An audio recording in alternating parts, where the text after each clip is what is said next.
Hello everyone, welcome to CUET preparation. मेरा नाम है कुलदीप और आज बहुत ही अच्छा टॉपिक हम स्टार्ट करने वाले हैं, मिक्सचर एंड एलिगेशन, जो कि सीयूसीटी के आपका जो पेपर होने वाला है वहां पे ये बहुत ही इंपॉर्टेंट रोल प्ले करने वाला है, क्योंकि मिक्सचर एंड एलिगेशन का क्वेश्चन तो आएगा ही, डायरेक्टली इस टॉपिक से क्वेश्चन आएगा ही। साथ में जो अलग चैप्टर्स हैं, खास करके अर्थमेटिक के, जैसे प्रॉफिट लॉस हो गया या फिर टाइम स्पीड का क्वेश्चन हो गया या फिर रेशियो प्रोपोर्शन, अलग अलग जितने भी क्वेश्चन हैं हर जगह मिक्सचर एंड एलिगेशन से आप कुछ क्वेश्चन ऐसे होते हैं जिनको आप सॉल्व कर सकते हैं। मैं आपको यहाँ पे दिखाऊंगा कैसे आप टाइम स्पीड के क्वेश्चन मिक्सचर एंड एलिगेशन का कॉन्सेप्ट लगा के आप सॉल्व कर सकते हैं। ठीक है, तो चलिए आज का वीडियो स्टार्ट करते हैं। सबसे पहले आपको मैं मिक्सचर एलिगेशन के कुछ बेसिक बता देता हूँ कि होता क्या है। एक्चुअली क्या होता है, सपोज करिए कोई एक बीकर दे दिया आपको, अब बीकर में बोल दिया कि एक सोल्यूशन है जिसमें एसिड है और वाटर है। ठीक है, सपोज करिए 10 लीटर है सोल्यूशन। ठीक है, अब इसमें बोल दिया कि कुछ एसिड है कुछ वाटर है। अगर एसिड 20% एसिड है तो बचा हुआ वाटर कितना हो जाएगा, 80%। ठीक है, ये एसिड हो गया, ये वाटर हो गया। एक और बीकर है जिसमें 20 लीटर है। ठीक है, इसमें कुछ एसिड है कुछ वाटर है। इन दोनों का अगर मिला दें अगर हम, तो एक बड़ा सा बीकर तैयार होगा। अब इसमें एसिड और वाटर किस रेशियो में होगा, आपसे ये पूछ सकता है कि आपको पूछ सकता है एसिड क्या किस परसेंटेज में होगा, वाटर का परसेंटेज क्या होगा, या फिर आपसे कुछ भी आपसे पूछ सकता है, आप आसानी से आंसर कर सकते हैं। ठीक है, मतलब कहने का मतलब क्या होता है मिक्सचर का, कि दो चीजों का मिलना, दो चीज मिलकर अगर कोई एक बड़ी चीज बनती है वो होती है मिक्सचर। ठीक है, तो यही बेसिक सा जो कॉन्सेप्ट है यही लगा के हम हर एक क्वेश्चन को सॉल्व करेंगे। ठीक है, मैं आपको क्वेश्चन के फॉर्मेट में बताता जाऊंगा तो आपको बहुत अच्छे से समझ में आ जाएगा। मिक्सचर का कोई डायरेक्ट कोई फॉर्मूला नहीं होता, केवल एक ट्रिक होता है, केवल एक ट्री मेथड टाइप का ये होगा जिसमें हम मिक्सचर एंड एलिगेशन के क्वेश्चन सारे के सारे सॉल्व करेंगे। कोई फॉर्मूला नहीं, कुछ भी नहीं। ठीक है, चलिए आपको मैं डायरेक्टली क्वेश्चन ही कराता हूँ, क्वेश्चन से आपको बहुत अच्छे से क्लियर हो जाएगा। जैसे देखते हैं, पहला क्वेश्चन पढ़ लीजिए। Solution A contains 10% acid and solution B contains 30% acid. In what ratio should a solution A be mixed with solution B to obtain a mixture with 25% acid? Question बहुत ही सिंपल है, बहुत ही बेसिक है। Question क्या बोल रहा है कि एक सोल्यूशन A है, मैं मान लेता हूँ ये रहा। इसमें क्या है कि एसिड जो है वो 10% है, मैंने लिख लिया, मैंने 10% एसिड है। ठीक है, एक और सोल्यूशन है जिसमें 30% एसिड है, ये रहा सोल्यूशन बी। इसमें क्या है, 30% एसिड है, 30% एसिड है। ठीक है, अब वो क्या बोल रहा है, इन दोनों को हमने मिला दिया, इन दोनों को हमने मिला लिया। ठीक है, मिला दिया तो एक बड़ा सा बीकर तैयार हो गया। बिल्कुल, अब जो बीकर तैयार हुआ है उसमें मिलकर टोटल कितने परसेंट एसिड है, देखिए सोल्यूशन ये है, यहाँ पे भी था टोटल सोल्यूशन, यहाँ पे टोटल सोल्यूशन कुछ था, दोनों को जब मिलाएंगे तो ओवरऑल सोल्यूशन ये बन गया। लेकिन पूरा का पूरा एसिड तो है नहीं। अब इसमें एसिड कितना है जो बना हुआ है, 25% एसिड है यहाँ पे। ठीक है, तो जब ये दोनों का मिलके जब ये 25% तीनों के वैल्यूज यहाँ पे गिवन है, तो आप डायरेक्टली इसे आप क्रॉस कर सकते हैं। ठीक है, 25 माइनस 10, क्योंकि ये बड़ा है तो ये छोटा, इसको हम माइनस करेंगे। 25 माइनस 10 कितना हो जाएगा, 15। और 30 माइनस 25, एक छोटा होगा तो दूसरा बड़ा होगा, ये गारंटेड है। मिक्सचर एलिगेशन के जो कॉन्सेप्ट है यहाँ पे हमेशा ऐसा ही होगा, जो आपको बीच एवरेज तैयार होगा उसमें से एक छोटा यहाँ पे होगा, एक बड़ा होगा, या तो यहाँ छोटा हो सकता है, यहाँ छोटा हो सकता है, कहीं होगा, लेकिन एक छोटा जरूर होगा और एक बड़ा जरूर होगा। ठीक है, तो 25 माइनस 10 15 होगा, 30 माइनस 25 5 हो जाएगा। तो 5 और 15 अगर कैंसिल करेंगे तो 1 और 3 आ जाएगा। तो ये होगा रेशियो। ये रेशियो क्या होगा, अगर ये इस बीकर को अगर हम 1 यूनिट लेते हैं, इस बीकर को हम 3 यूनिट लेते हैं, तो जो मिलकर तैयार होगा 4 यूनिट जो तैयार होगा उसमें 25% एसिड होगा। ठीक है, ये आपका जो एसिड और मिक्सचर एलिगेशन जो जितने भी हम क्वेश्चंस करेंगे हर एक में यही कॉन्सेप्ट हम यूज करने वाले हैं। ठीक है, आई होप आपको समझ में आया होगा। चलिए, अगर आपको क्वेश्चन समझ में आया है तो डिक्टो क्वेश्चन ये है, सेम ही क्वेश्चन है, कुछ भी अलग नहीं है। बस यहाँ पे जहां पे वहां पे हम एसिड की बात कर रहे थे, परसेंटेज की बात कर रहे थे, यहाँ पे वो सैलरी की बात कर रहा है। अगर क्वेश्चन में आप दिमाग लगाएंगे तो बहुत अच्छे से क्वेश्चन को सॉल्व कर सकते हैं। आप इस क्वेश्चन को आप खुद से सॉल्व करिए, कमेंट सेक्शन में आप आंसर करिए। मैं वीडियो के एंड में आपको इसका सोल्यूशन बताऊंगा, इसका आंसर भी आपको मैं बता दूंगा, लेकिन आप अभी खुद से करिएंगे, कमेंट में आप आंसर करेंगे अपना। ठीक है, चलिए आगे बढ़ते हैं हम। तीसरा क्वेश्चन देख लीजिए। A jar contains 10 red marbles and 13 green ones. How many red marbles must be added to the jar so that 60% of the marbles will be red? Question समझा देता हूं आपको। एक जार है जिसमें कि 10 रेड मार्बल्स हैं और 30 ग्रीन है। ठीक है। अब हमसे ये पूछ रहा है कि हम उसमें कितने रेड मार्बल्स डाल दें कि ओवरऑल जो मार्बल्स हैं उनमें अगर काउंट करा जाए तो उसका जो 60% हो वो खाली रेड मार्बल्स हो। ठीक है, मतलब एक जार है, आपको समझा देता हूँ, करके समझाऊंगा ज्यादा अच्छा समझ में आएगा। एक जार है, इसमें 10 रेड है और ग्रीन कितने हैं, 30 है। ठीक है, तो टोटल कितने हो गए, 30 ग्रीन है, 10 रेड है, बाकी तो कुछ है नहीं, तो टोटल 40 मार्बल्स है कि नहीं है इसमें। ठीक है, अब हमें ये बोल रहा है कि हम देखिए मिक्सचर एलिगेशन का कॉन्सेप्ट यहाँ पे यूज हो सकता है, लेकिन कभी भी ऐसा क्वेश्चन आए ना तो मिक्सचर एलिगेशन कॉन्सेप्ट कभी मत यूज करिएगा। जो आपको मैं सिंपल से क्वेश्चन बता रहा हूँ वो आप यूज करिएगा। टोटल 40 मार्बल्स हैं। अब वो बोल रहा है कितने हम रेड और डाल दें, तो अगर मैं मान लेता हूँ कि हमने x रेड डाल दिया तो टोटल अब रेड कितने हो जाएंगे, पहले 10 थे, अगर x और डाल दिया तो टोटल रेड अब कितने हो गए, 10 + x, इतने रेड हो गए। तो वो ओवरऑल का 60% हो जाए। देखिए पहले तो ओवरऑल 40 था, अगर हमने x मार्बल्स ऐड किए हैं तो अब टोटल तो 40 + x हो गए ना, ओवरऑल मार्बल्स की भी क्वांटिटी बढ़ेगी ना, जितने हमने रेड मार्बल्स डाले हैं ओवरऑल उतने ही तो बढ़े होंगे, तो ओवरऑल कितने होंगे, 40 + x।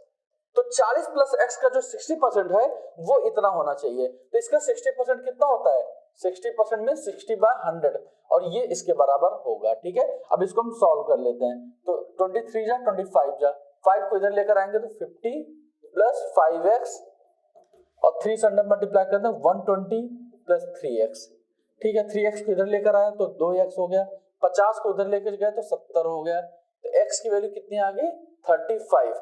मतलब जहां पे एक जो जार है जिसमें 10 रेड और 30 ग्रीन थे, अगर उसमें 35 रेड अगर मार्बल्स और डाल दें तो ओवरऑल जो रेड मार्बल्स की जो परसेंटेज है वो हो जाएगी 60। ठीक है, और अगर ग्रीन के परसेंटेज की बात करेंगे वो हो जाएगी 40, क्योंकि केवल 2 ही हैं। तो आपका आंसर कितना हो जाएगा, 35। ठीक है, आई होप आपको समझ में आया होगा। चलिए इससे पहले हम आगे बढ़े, आपको मैं कुछ बता देता हूं कि हमारा एक एप्लीकेशन है जो कि आप डाउनलोड कर सकते हैं HUG के नाम से। आप इस एप्लीकेशन को डाउनलोड करके जितने भी बैचेस हमारे हैं आप सारे के सारे बैचेस आप ज्वाइन कर सकते हैं। वहां पे आपको अगर इनफैक्ट अगर आपको वहां पे डिस्काउंट चाहिए तो आप मेरा कूपन कोड कुलदीप10 नाम यूज करके आपको 10% वहां पे आपको डिस्काउंट मिल जाएगा। ठीक है, तो HUG एप्लीकेशन आप डाउनलोड कर लीजिए और सारे के सारे बैचेस किसी भी कोर्सेज के लिए आप वहां पे ज्वाइन कर सकते हैं। ठीक है, और ये जो कोड है ये हर एक कोर्स के लिए एप्लीकेबल है, कुलदीप10। ठीक है, चलिए चौथे क्वेश्चन पर आ जाइए। चौथा क्वेश्चन टाइम स्पीड का क्वेश्चन है, लेकिन मैं सॉल्व करूंगा मिक्सचर एंड एलिगेशन का कॉन्सेप्ट यूज करके। पहले चलिए क्वेश्चन पढ़ लेते हैं। A person travels 615 kilometre in 12 hours in 2 stages. In the first part of the journey, he travels by bus at the speed of 40 km/h. In the second part of the journey, he travels by train at the speed of 55 km/h. How much distance does he travel by bus?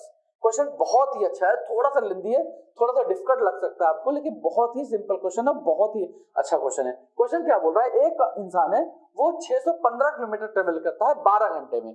ठीक है, total उसने कितना travel किया, 615 kilometre, और time कितना लगा हुआ है, 12 घंटे। ठीक है, लेकिन जो डिस्टेंस है 615 किलोमीटर, इसे इसने 2 स्टेजेस में ट्रेवल किया। जो पहला स्टेज था उसको उसने बस से ट्रेवल किया, और जो बस की स्पीड थी उस टाइम पे वो 40 की स्पीड थी। ठीक है, एक पहले स्टेज में कुछ डिस्टेंस, आधा जरूरी नहीं है, उसको बोला नहीं कहीं पर आधा। ठीक है, तो आप आधा मत लेके मत चले, हो सकता है आंसर आ जाए आधा या ना भी आए। ठीक है, लेकिन बोला नहीं है तो हम लेके नहीं चलेंगे। कुछ पार्ट डिस्टेंस का 40 की स्पीड से ट्रेवल किया बस से, और जो बचा हुआ पार्ट था उसको उसने ट्रेन से ट्रेवल किया। स्पीड कितनी थी, 55। ठीक है, तो हमें ये बताना है कि वो बस से उसने कितना डिस्टेंस ट्रेवल किया। ठीक है, तो अगर हमें बस की डिस्टेंस पता करना है तो डिस्टेंस के लिए हमें किस किस चीज की जरूरत होती है, टाइम और स्पीड की। तो बस की अगर डिस्टेंस पता करना है तो स्पीड तो गिवन है, अब हमें क्या चाहिए, टाइम चाहिए। तो एक बात हमेशा आप याद रखना, स्पीड का जब हम कभी भी एलिगेशन यूज करते हैं तो हमेशा टाइम का रेशियो आता है। कभी भी हम जब स्पीड का रेशियो यूज करेंगे, स्पीड का एलिगेशन यूज करेंगे, स्पीड के एलिगेशन से हमेशा टाइम का रेशियो आ जाता है। ठीक है, इस बात को आप बहुत अच्छे से याद रखेंगे। ठीक है, कभी भी हमेशा अगर आप स्पीड का एलिगेशन लगा रहे हैं तो टाइम का रेशियो आएगा। ठीक है, अब जैसे यहाँ पे देखिए 2 पार्ट हैं, पहले पार्ट में किससे ट्रेवल कर रहा है, बस से ट्रेवल कर रहा है, तो बस की स्पीड कितनी थी, 40 थी।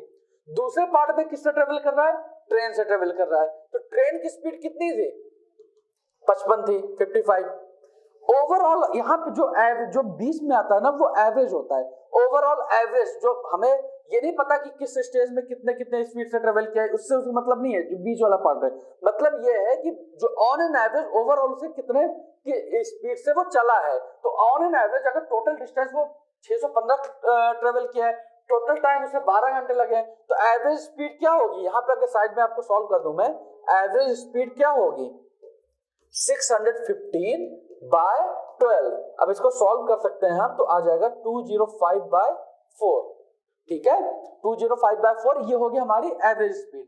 तो हम यहाँ पे लिख देंगे एवरेज स्पीड कितनी हो जाएगी? 205 बाय 4। ठीक है, देखिए अब इसको पॉइंट्स में भी लिख सकते हैं, लेकिन आपको एक सॉल्व करने का तरीका मैं बताता हूँ। जो भी डिनोमिनेटर अगर कुछ हो ना, तो आप जो भी डिनोमिनेटर हो तो आप ओवरऑल उसको उसी से मल्टीप्लाई कर देंगे, तो डिनोमिनेटर हट जाएगा, आपके आंसर में कोई भी फर्क नहीं आने वाला है। ठीक है, अगर इसको मैं 4 से मल्टीप्लाई कर देता हूँ सबको, तो ये कितना हो जाएगा? 205, और ये कितना हो जाएगा? 40 इंटू 4 160, और ये कितना हो जाएगा? 55 इंटू 4 220। हाँ, एक बात याद रखना, अब जैसे अब ये 160 220 205 आ गया, अब आप इसको भूल जाइए 40 55 205 बाय 4। आप इसके अकॉर्डिंग नहीं चलेंगे, अब हम इसके अकॉर्डिंग चलेंगे। क्यों ऐसा किया हमने? ताकि हमें सिंप्लीफाई करने में आसानी हो। आप इसको पॉइंट्स में चेंज कर दीजिए, फिर भी आप आंसर लाएंगे, आपका आंसर वही आएगा, कोई चेंज नहीं आने वाला। लेकिन हमें अपना टाइम बचाना है, अपना एफर्ट बचाना है, तो इसके लिए थोड़ी सी स्मार्ट वर्क की जरूरत है। ठीक है, अब देखिए इसको, ये छोटा है ये बड़ा है, तो इसको इससे सेपरेट करेंगे। 205 माइनस 160 कितना हो जाएगा? 45। ये बड़ा है तो 220 माइनस 205 कितना हो जाएगा? 15। ये सॉल्व हो रहा है, बिल्कुल 1:3 का रेशियो आ जा रहा है। तो जब अभी आपको क्या बताया था, रेशियो किसका आता है? स्पीड का एलिगेशन लगाने के बाद रेशियो किसका आएगा? टाइम का रेशियो आ जाएगा। यानी बस से टाइम लगा, अगर 1 यूनिट टाइम लगा है, तो ट्रेन से कितना यूनिट टाइम लगा है? 3 यूनिट टाइम लगा है। तो टोटल टाइम कितने हो गए? 4 यूनिट। लेकिन टोटल टाइम तो 12 घंटे लगे हैं। 4 यूनिट के मतलब 12 घंटे लगे हैं ना टोटल टाइम। हमारे अकॉर्डिंग तो 4 यूनिट लगा है, लेकिन उनके अकॉर्डिंग तो 12 घंटे लगे हैं। तो 4 यूनिट की वैल्यू 12 घंटे, तो 1 यूनिट की वैल्यू 3 घंटे आ गई। यानी बस से वो कितना ट्रेवल किया होगा? 3 घंटे। और ट्रेन से कितना ट्रेवल किया होगा? 9 घंटे। यहां से हमारा टाइम आ गया। अब हमसे पूछा क्या था? बस से कितना डिस्टेंस ट्रेवल किया है। तो बस से डिस्टेंस ट्रेवल करने के लिए हमें क्या चाहिए? स्पीड चाहिए और टाइम चाहिए। स्पीड हमें पहले दी गई थी, टाइम हमने निकाल लिया, तो डिस्टेंस हम निकाल देंगे। यहाँ पे देखेंगे डिस्टेंस कितना होगा? 40 इंटू 3। 40 इंटू 3 कितना हो जाएगा? 120 किलोमीटर। ठीक है, 120 किलोमीटर आपका आंसर डी आ जाएगा। ठीक है, आई होप समझ में आया होगा आपको। बहुत ही अच्छा क्वेश्चन था। क्वेश्चन बहुत ही सिंपल है। आपको लग रहा होगा थोड़ा कुछ क्या क्या कर दिया, कुछ ज्यादा नहीं किया हुआ है। जो बेसिक आपको मेथड बताया हुआ है वही किया हुआ है यहाँ पे। बस आप एक चीज याद रखेंगे, हमेशा याद रखेंगे, कभी भी स्पीड का एलिगेशन अगर हम लगाएंगे तो वहां से हमें टाइम का रेशियो मिलेगा। ठीक है, चलिए, फिर भी आपको इस क्वेश्चन में कोई भी डाउट आता है, इस क्वेश्चन में किसी भी क्वेश्चन में कोई डाउट आता है, प्लीज कमेंट सेक्शन में पूछ लीजिएगा। मैं हर एक कमेंट सेक्शन का आंसर देता हूं मैं। चलिए आगे बढ़ते हैं हम। In what ratio should coffee powder costing 2500 per kg mixed with coffee powder costing 1500 per kg so that the cost of the mixture is 20 to 50 rupees per kg? Question बहुत ही सिंपल है, बहुत ही बेसिक क्वेश्चन है कि कुछ एक coffee powder आपने लिया जो कि 2500 रुपए का था, और कुछ कॉफी पाउडर आपने लिया 1500 रुपए का था। अब आपसे पूछा दोनों कॉफी पाउडर किस रेशियो में मिलने हैं कि ताकि जो मिक्सचर बने वो 2250 रुपए का बने। ठीक है, तो जो आप एलिगेशन का जो सिंपल सा कॉन्सेप्ट यूज करते हैं, पहला कॉफी पाउडर कितने का था? 2500 का। दूसरा कॉफी पाउडर कितने का था? 1500 का। और ऑन एन एवरेज कितना कॉफी पाउडर हमें किस प्राइस पर चाहिए? 2250 पर। बस सिंपल सा एलिगेशन लगा दीजिए। दिस माइनस दिस करेंगे तो कितना आ जाएगा? 250, एंड दिस माइनस दिस 750। अब इसको आप देखेंगे तो ये 3 और ये 1, तो रेशियो कितना हो जाएगा? 3 और 1 का रेशियो आ जाएगा। मतलब अगर 3 किलो इसे ले रहे हैं, 1 किलो इसे लेंगे, तो ओवरऑल जो 4 किलो आपका जो मिक्सचर बनेगा उसका अगर एवरेज प्राइस आप निकालेंगे तो 2250 रुपए आएगा। ठीक है, रेशियो 3:1 होना चाहिए, क्वांटिटी कुछ भी हो सकती है। ठीक है, तो आंसर कितना आ जाएगा? 3:1, आंसर सी। ठीक है, चलिए आई होप समझ में आया होगा आपको। चलिए आगे बढ़ते हैं। A beaker contains acid and water in the ratio 1:x. When 300 ml of the mixture and 50 ml of the water are mixed, the ratio of the acid and water becomes 2:5. What is the value of the x? बहुत ही simple question है, question बहुत ही अच्छा है। थोड़ा सा x को देखकर कुछ बच्चे घबरा सकते हैं, मैं आपको समझा देता हूँ। एक कोई सोल्यूशन है, ठीक है, एक कंटेनर में मान लेता हूँ, ये 300 ml का कंटेनर है। ठीक है, इसमें जो रेशियो है एसिड और वाटर का वो 1:x के रेशियो में है। मैंने लिख लिया, जो जो बोल रहा है आप लिखते जाइए, ठीक है। इसमें अगर मैं 300 ml में अगर मैं पानी डाल देता हूं, मैं कितना पानी डाल देता हूं, 50 पानी डाल 50 ml पानी डाल दिया, 50 ml खाली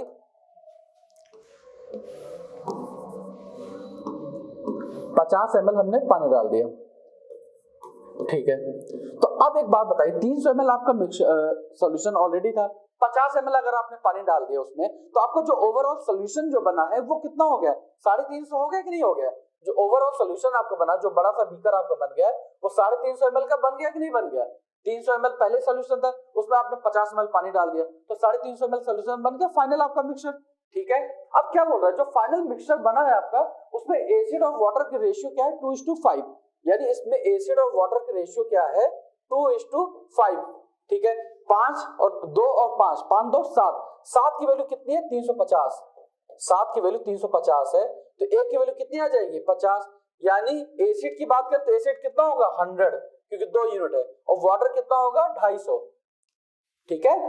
वाटर कितना हो जाएगा, 250, और एसिड कितना हो जाएगा, वाटर 250 और एसिड 100, ठीक है। अब एक बात बड़े ध्यान से सोचिए, वाटर आपने 50 ml यहां पे मिलाया था, यहां पे वाटर और एसिड दोनों था, और फाइनल में एसिड और वाटर दोनों है। देखिए यहां पे तो एसिड था नहीं, या एसिड खाली यहां पे था, तो जितना एसिड फाइनल में था वो उतना ही एसिड यहां पे होगा, तो एसिड फाइनल में कितना 100 ml है ना, तो इनिशियल में एसिड जो होगा वो 100 ml ही रहा होगा, ठीक है। जितना एसिड फाइनल में था उतना ही एसिड इनिशियल में रहा होगा, 100 ml, लेकिन इनिशियल में ओवरऑल सॉल्यूशन कितना, 300 ml, अगर 100 ml एसिड था तो पानी कितना था, 200, एसिड अगर 100 है तो पानी कितना हो जाएगा, 200, अगर दोनों का रेशियो देखेंगे तो 1:2 का रेशियो आ जाएगा, तो एसिड और वाटर का रेशियो कितना हो जाएगा, 1:2, हमें गिवन कितना था, 1:x, तो x की वैल्यू डायरेक्टली आप क्या पुट कर देंगे, 2, तो आंसर कितना आ जाएगा, A, 2 आ जाएगा आंसर, ठीक है।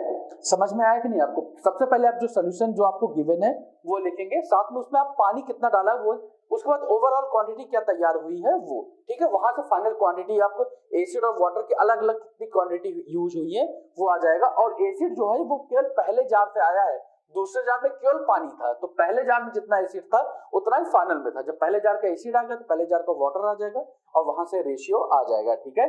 चलिए, आई होप समझ में आया होगा आपको। चलिए बढ़ते हैं आगे। A mixture is composed of 11 parts of pure milk and 2 parts of water.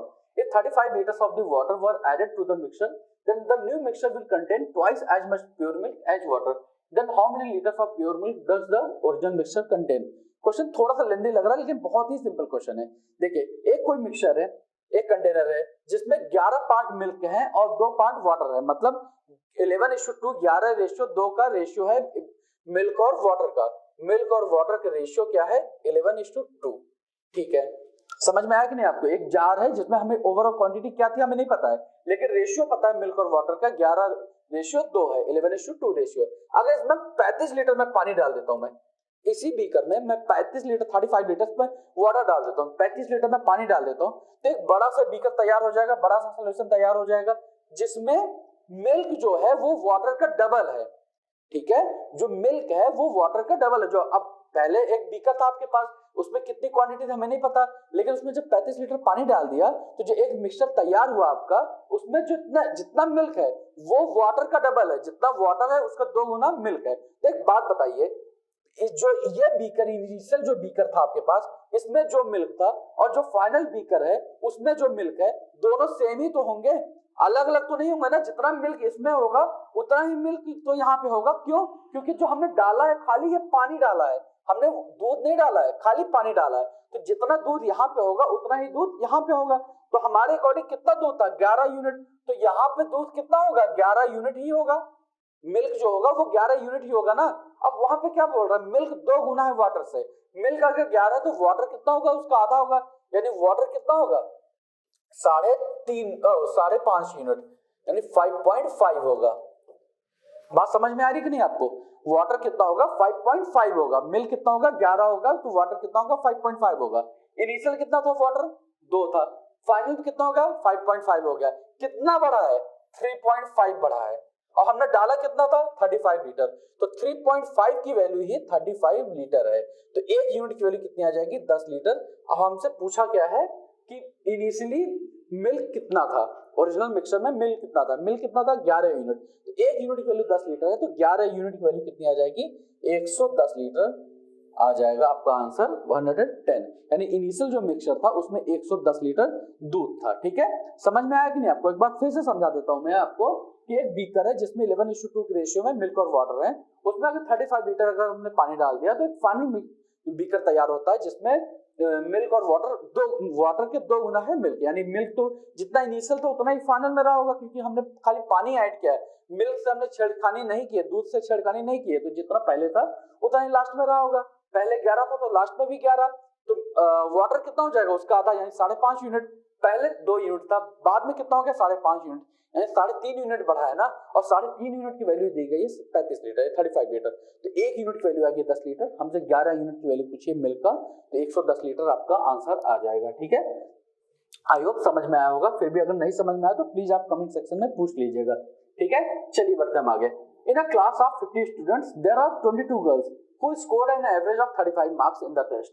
What is the average marks of the boys if the class average is 42 marks? देखिए एलिगेशन हर एक जगह यूज हो रहा है, मैं आपको बार बार बता रहा हूँ। ये देखिए एवरेज का क्वेश्चन है, आप इसको चाहे इक्वेशन बना के कर सकते हैं एवरेज से, वहां पे कैलकुलेशन थोड़ी सी लंबी हो जाएगी, आंसर आ जाएगा आपका, लेकिन कैलकुलेशन थोड़ी सी लंबी हो जाएगी। लेकिन यही चीज अगर हम एलिगेशन में करेंगे तो सेकंड्स में आपका आंसर आ जाएगा विदाउट एनी क्या बोलते हैं फालतू की कैलकुलेशन करते हुए, बेसिक कैलकुलेशन जो आपके सिंपल प्लस माइनस करते हुए आपका आंसर डायरेक्टली आ जाएगा। कैसे, मैं बताता हूं कि एक कोई क्लास है 50 बच्चों की, ठीक है, उसमें जो गर्ल्स का जो एवरेज स्कोर था वो 35 था। तो मैं एवरेज स्कोर की मैं अगर एवरेज देखिए, जैसे आपको मैं क्या बता रहा था वहां पे कि स्पीड के एलिगेशन लगाएंगे तो आपका क्या रेशियो आएगा, टाइम का रेशियो आ जाएगा।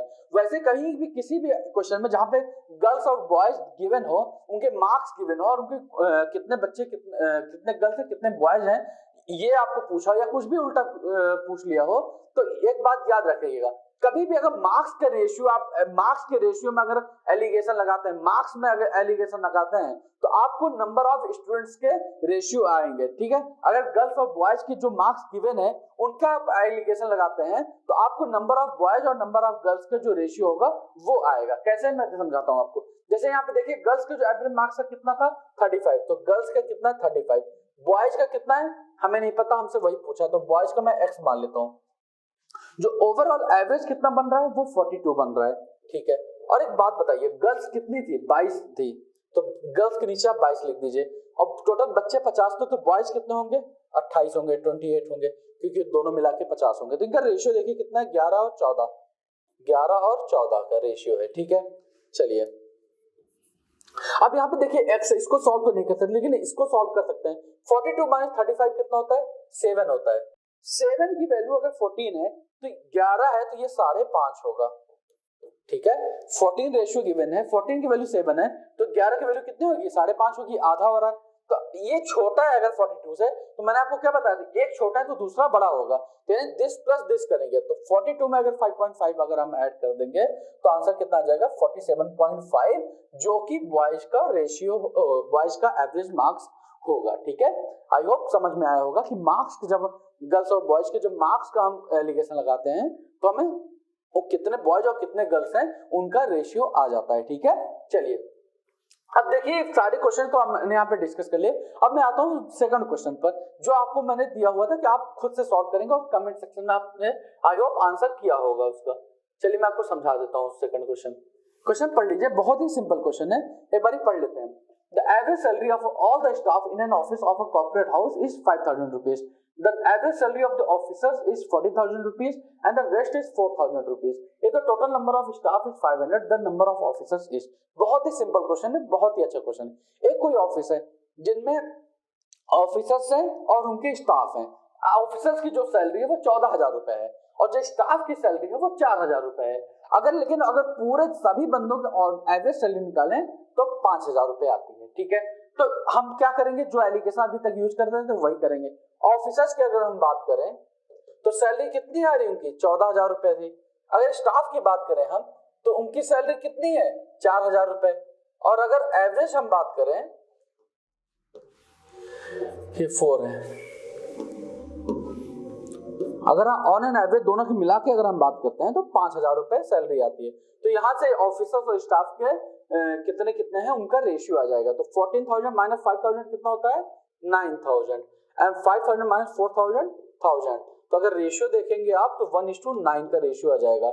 मतलब अगर एक ऑफिसर्स हैं तो स्टाफ कितने हो जाएंगे 9 और दोनों मिला के कितने हो जाएंगे 10। ठीक है, एक ऑफिसर्स होगा तो स्टाफ कितना होगा 9। ठीक है, तो दोनों मिला के कितने हो जाएंगे 10 और 10 की वैल्यू कितनी दी गई ओवरऑल कितनी दी गई 500। तो 10 की वैल्यू कितनी हो जाएगी 500। तो एक की वैल्यू कितनी हो जाएगी 50। ठीक है, एक यूनिट वैल्यू 50 आएगा। हमसे पूछा क्या है नंबर ऑफ ऑफिसर्स, ऑफिसर्स तो एक यूनिट है तो एक यूनिट के लिए 50 आ जाएगी, आपका आंसर आ जाएगा 50। ठीक है, आपसे अगर स्टाफ का पूछ लेता तो 9 था, 9 into 50 कितना हो जाता 450 आपका आंसर आ जाता, या 500 माइनस 50 कर देंगे तो 450 आ जाएगा। आपसे कुछ भी पूछता आप आसानी से आंसर कर सकते थे। तो यहाँ भी सेशन हमारा एंड होता है। बहुत ही अच्छे अच्छे क्वेश्चन थे, हर एक ऑलमोस्ट हर एक टॉपिक का मैंने यहाँ पे क्वेश्चन उठाया है कि एवरेज का क्वेश्चन है, टाइम स्पीड का क्वेश्चन है, या फिर प्रॉफिट लॉस का क्वेश्चन है।